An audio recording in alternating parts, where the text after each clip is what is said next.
नमस्कार साथियों, master classes bye Kailash Chandra Sharma में आपका पुनः स्वागत, अभिनंदन।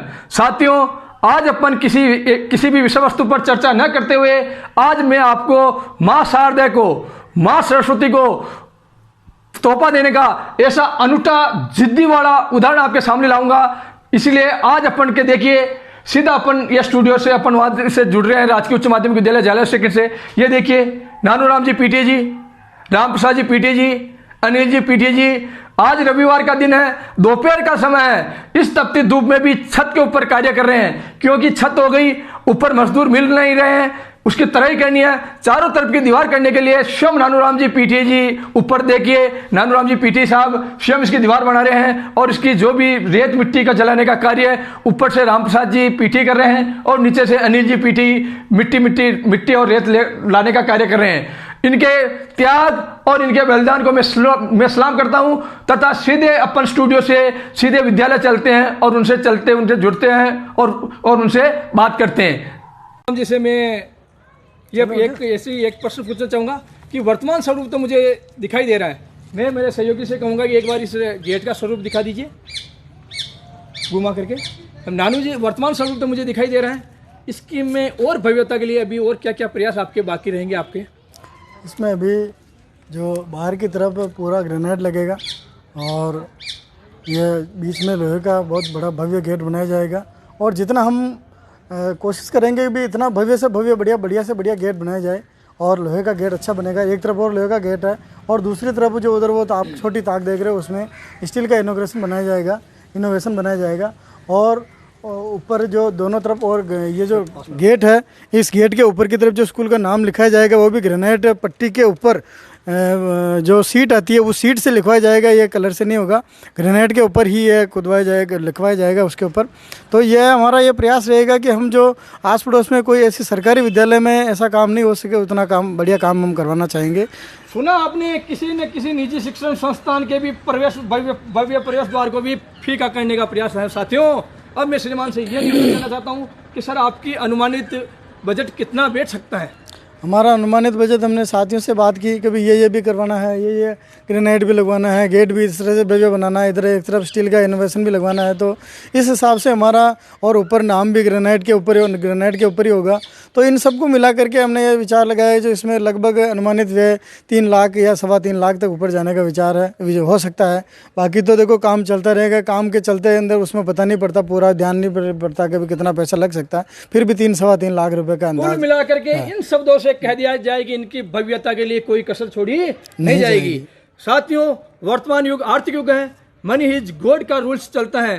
फिर भी मैं आपसे निवेदन करना चाहता हूं कि आपकी जेब से यदि जो पैसा निकल रहा है, पैसा अपने निजी काम में ना होकर के एक नेक काम में जा रहा है, तो आप श्रीमान राम प्रसाद जी बताइए कि आप कैसा महसूस कर रहे हैं? सर, बहुत अच्छा महसूस हो रहा है सर ये, क्योंकि जो पैसा लगाया जा रहा है उसका सही तरीके से सदुपयोग हो रहा है और हमारी भावना भी यही है कि भाई जो पैसा लगे गेट के ऊपर वो अच्छी तरह से काम में आए, उसका अच्छी तरह से सदुपयोग हो। देखो, मेरे साथ में एक बार मेरे सहयोगी से कहूंगा कि उस शख्सियत का चेहरा भी दिखाइए जो बरामदे में, मैं इनके समर्पण को सलाम करता हूं। साथ एक बार पुनः दिखाइए श्रीमान हरिराम जी केलर साहब। मेरे जैसे हम तो फिर भी थोड़ा बहुत कार्य करते हैं, सरकार दाब के पैसा देती है, भाई साहब का समर्पण इस विद्यालय के लिए समर्पण है। विद्यालय की रीढ़ की हड्डी कह दूं तो कोई अतिशयोक्ति नहीं है। एक बार पुनः भाई साहब, मैं आज राम प्रसाद जी से अंतिम प्रश्न पूछना चाहूंगा कि आप अपने साथियों का शुक्रिया अदा किन शब्दों से करना चाहेंगे? जो कार्य करने का हमने बीड़ा उठाया है और साथियों ने जो सहयोग दिया है, हमने उनसे संपर्क किया, चाहे फ़ोन के माध्यम से, ईमेल के माध्यम से या व्यक्तिगत मिल करके उनसे संपर्क किया और कार्य के बारे में उनको बताया, योजना के बारे में उनको बताया, तो वो तनिक बिना सोचे ही वो साथी लोग तैयार हो गए। इसलिए मेरे पास में उन साथियों को शुक्रिया अदा करने के लिए इतने शब्द नहीं है कि भी मैं उनका शुक्रिया अदा कर सकूं। मैं उनका आभार जताता हूं कि उन्होंने बिना सोचे समझे हमारा सहयोग किया, उसके लिए वो धन्यवाद के पात्र हैं। मैं उनका हार्दिक अभिनंदन करता हूं। राम प्रसाद जी को धन्यवाद। अंत में मैं केवल नानूराम जी से भी एक अंतिम प्रश्न पूछना चाहूँगा कि क्या नानूराम जी, पीटी सर, क्या सरकारी विद्यालय किसी भी मायने में, किसी भी पैमाने में किसी निजी शिक्षण संस्थानों से कम होते हैं? आपका इसमें क्या राय है सर? इसमें मेरी राय अति उत्तम है कि जो सरकारी विद्यालय है उसकी होड़ कोई भी नहीं कर सकता है। प्राइवेट विद्यालय का तो एक हवा बना रखा है। बाकी आज हम देखें कि इस हमारे जो इस विद्यालय से जो राजकीय, इसका नाम राजकीय उच्च माध्यमिक विद्यालय झालिया सेकंड है। यह इस विद्यालय से पूरे गांव के अंदर और आस पड़ोस के कई किलोमीटर तक इस गांव से निकले हुए जो छात्र हैं वो आज कई पदों पर आसीन हैं, ऊंचे ऊंचे पदों पर आसीन हैं। और हम भी आज इसी विद्यालय से पढ़ करके इस पद पर पहुंचे हैं कि आज हम अपने बच्चों का पेट पाल सकें।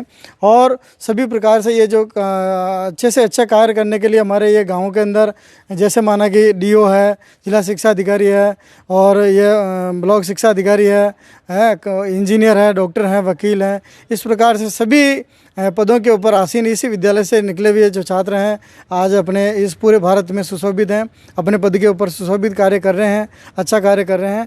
इस प्रकार मैं ये मानना चाहता हूँ कि यहाँ राजकीय विद्यालय में निकले हुए जो छात्र हैं या राजकीय विद्यालय से जो पढ़े हुए छात्र हैं वो किसी भी विद्यालय से पढ़े हुए छात्रों के मुकाबले उत्तम ही निकलते हैं।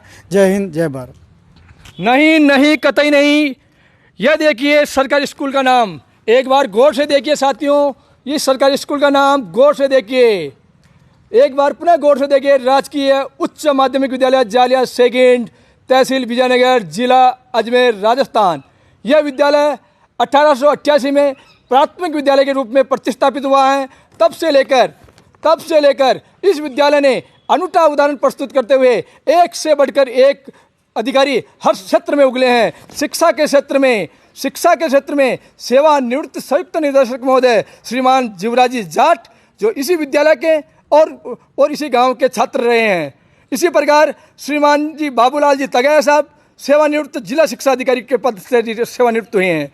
साथ में सेवानिवृत्त जिला शिक्षा अधिकारी राधेश्याम जी शर्मा सर वर्तमान में मुख्य जिला शिक्षा अधिकारी जिला भीलवाड़ा ब्रह्माराम जी जाट साहब भी इसी विद्यालय से हुए हैं। श्रीमान ब्लॉक शिक्षा अधिकारी के पद से चित्रमल जी कायस साहब और इनके साथ में श्रीमान लाला राम जी छणक साहब भी इसी विद्यालय के छात्र रहे हैं और वर्तमान में ब्लॉक शिक्षा अधिकारी के पद से सेवानिवृत्त हुए हैं। और भी कई उच्च माध्यमिक विद्यालयों के प्रधान अध्यापक भी इसी विद्यालय के छात्र रहे हैं। श्रीमान राम गोपाल जी शर्मा साहब जो वर्तमान में इसी विद्यालय पर प्रधानाचार्य के पद पर कार्यरत हैं। श्रीमान जी प्रेम स्वरूप जी शर्मा साहब भी इसी विद्यालय के छात्र रहे हैं। वर्तमान में राजकीय बालिका उच्च माध्यमिक विद्यालय झालिया सेकंड के प्रधान अध्यापक के पद पर सुशोभित हैं। श्रीमान जी लोकेश संजय जी शर्मा साहब भी इसी विद्यालय के छात्र रहे हैं। न केवल शिक्षा के क्षेत्र में, कृषि के क्षेत्र में भी यहाँ से एक उत्कृष्ट हीरा निकाला है। कृषि के क्षेत्र में डॉक्टर राम गोपाल जी शर्मा साहब जो वर्तमान में संयुक्त निदेशक कृषि विभाग के पद पर सुशोभित हैं। साथियों, जो स्थानीय विद्यालय हैं के संस्था प्रधानों में अध्ययन करते हुए, माफ करना, वर्तमान में जो स्थानीय विद्यालय के संस्था प्रधान हैं राम गोपाल जी शर्मा साहब के दोनों ही पुत्र इसी विद्यालय से अध्ययन करते हुए चिकित्सा अधिकारी के पद पर कार्यरत हैं। वर्तमान में इस विद्यालय ने न केवल शिक्षा के क्षेत्र में मेरिट में भी छात्र दिए हैं। सेवानिवृत्त संयुक्त निदेशक महोदय श्रीमान जीवराजी जाट के अग्रज पुत्र शिवराज जी जाट ने 1995 में इसी विद्यालय से 10वीं की मेरिट में तृतीय स्थान प्राप्त किया। यदि व्याख्याताओं की बात करें और अध्यापक की बात करें तो लिस्ट इतनी लंबी हो जाएगी, सुबह से शाम तक मैं बोलूं तो भी नाम ज़्यादा और समय कम पड़ जाएगा। कुल मिला के मैं ये कहूँगी, इस विद्यालय ने हर धर्म, हर जाति और हर संप्रदाय के हर घर में एक न एक राजकीय कर्मचारी दिया है, जो इसी विद्यालय की देन है। यह गुलाब भारत के टाइम में मैं मेरे सहयोगी से एक बार कहूँगा कि वो पुरानी बिल्डिंग को एक बार दिखाइए, थोड़ा सा जूम होता हो तो। पुरानी बिल्डिंग अंग्रेजों के समय की निर्माणाधीन बिल्डिंग है। ये अभी भी वैसे कैसे खड़ी है साहब, इसके साक्षी है इस विद्यालय की। देखिए, कुल मिलाकर के मैं यह कह दूं कि यह विद्यालय अपने उत्कृष्ट परिणाम के कारण कि भारतवर्ष में सबसे बड़े से बड़ी निजी शिक्षण संस्थान को भी उसकी भी चमक को अपने परीक्षा परिणाम से फीका करने का दम रखता है। साथियों, पूर्व गुरुजी ने का जो यहाँ पर बलिदान रहा, पूर्व गुरुजी का जो यहाँ सहयोग रहा, पूर्व गुरुजी का यहाँ मार्गदर्शन रहा, इसमें सबसे बड़ा नाम आता है श्रीमान रामेश्वर प्रसाद जी खेताब साहब, जिनका अनूठा अध्यापन के साथ साथ गुरुकुल वाला अनुशासन ही इस विद्यालय की भव्यता में 4 चांद लगाए हैं। साथियों, मैं ये कह दूं कि इस विद्यालय ने न केवल शिक्षा के क्षेत्र में खेल के क्षेत्र में भी अपना एक मुकाम हासिल किया है। इसमें कहीं राष्ट्रीय स्तर के, यहाँ तक कि अंतर्राष्ट्रीय स्तर के कैंपों में भाग लेने का भी छात्र दिए हैं, जिनमें पहला नाम आता है रामदयाल जी चौधरी साहब, जिनको हम आरडी साहब के कहते हैं। वर्तमान में इसी सत्र में अंडर 17 में राहुल चौधरी जो राष्ट्रीय स्तर के कैंप में भाग लिया। मैं ये कह दूं, यदि आपको शिक्षा में और खेल का अद्भुत संगम देखना है तो एक बार पुनः इस नाम को देखिए, एक बार पुनः इस नाम को देखिए, राजकीय उच्च माध्यमिक विद्यालय जालिया सेकंड। आप पधारिए, वास्तव में यह विद्यालय नमन के योग्य है। हम सभी इसको वंदन करते हैं। हमको जो समय दिया नानू राम जी और राम प्रसाद जी पीटे ने, इनको मैं इनके कार्य को सलाम करता हूँ। पुनः मिलेंगे। एक बार सभी को जय हिंद, एक बार सभी साथी जय हिंद, जय भारत।